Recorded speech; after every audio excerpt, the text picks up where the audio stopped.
মিশো থেকে আমি কোনোদিনও এর আগে আমি চাদরের সেট অর্ডার করিনি। হ্যাঁ, মানে আমার বিয়েতে যা পেয়েছিলাম তাই আমাদের 1 বছর হয়ে গেছে। তো চলো এটা খুলি। এগুলো কি গো, বালিশ? হ্যাঁ, দুটো বাবা, ছোট এ তো গোপালের বালিশ। কি তো গোপালের বালিশ। গোপাল, দেখো কি কিউট না।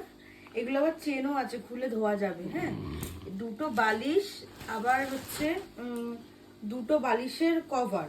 আর কভারগুলো দেখো কভারগুলো কিরকম, হ্যাঁ ফোলা ফোলা। দুটো বালিশের কভার, কালারটা দেখো কি সুন্দর না। আর এই হচ্ছে চাদর। চাদরগুলো ওরকম নাকি? চাদর না, চাদরগুলো কোয়ালিটিটা ভীষণ ভালো, মানে মানে খুবই ভালো, মানে একদম পাতলা জেল জেলে তা নয়, মানে 418 টাকা দাম। এতগুলো, দুটো বালিশের কভার, একটা চাদর। আর চাদরটা বড়, কিন্তু ছোট চাদর না, বেশ বড় চাদর। মনে হচ্ছে 6-7। হ্যাঁ, দুটো বালিশ। তো ভিডিওটা কেমন লাগলো অবশ্যই কিন্তু একটা কমেন্ট করে জানিও। আর যদি এরকম ভালো ভালো ভিডিও দেখতে চাও অবশ্যই একটা কমেন্ট করে জানিও। চলো টাটা।